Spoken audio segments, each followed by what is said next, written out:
Today, I can only assure these gentlemen that thanks to the brutal education with which the democracies favored us for 15 years, we are completely hardened to all attacks of sentiment. After more than 800,000 children of the nation had died of hunger and undernourishment at the close of the war, we witnessed almost 1 million head of milking cows being driven away from us in accordance with the cruel paragraphs of a dictate which the humane democratic apostles of the world forced upon us as a peace treaty. We witnessed over 1 million German prisoners of war being retained in confinement for no reason at all for a whole year after the war was ended. We witnessed over 1.5 million Germans being torn away from all that they possessed in the territories lying on our frontiers and being whipped out with practically only what they wore on their backs. We had to endure having millions of our fellow countrymen torn from us without their consent and without there being afforded the slightest possibility of existence. I could supplement these examples with dozens of the most cruel kind. For this reason we ask to be spared all sentimental talk. The German nation does not wish its interest to be determined and controlled by any foreign nation. French to the French, England to the English, America to the Americans, and Germany to the Germans.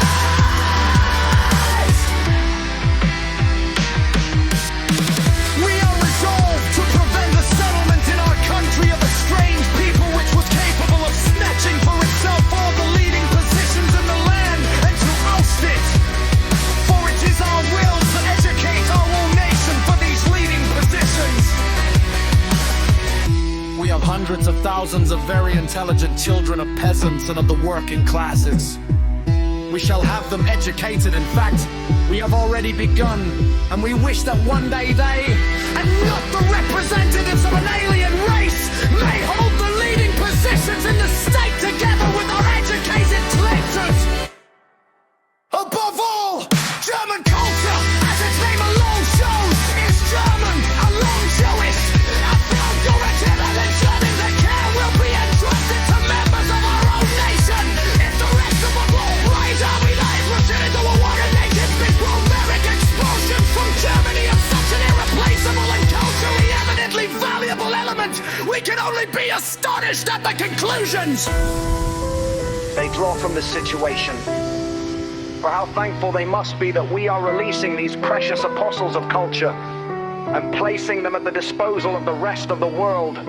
In accordance with their own declarations, they cannot find a single reason to excuse themselves for refusing to receive this most valuable race in their own countries. Nor can I see a reason why the members of this race should be imposed upon the German nation. While in the states which are so enthusiastic about these splendid people, their settlement should suddenly be refused with every imaginable excuse.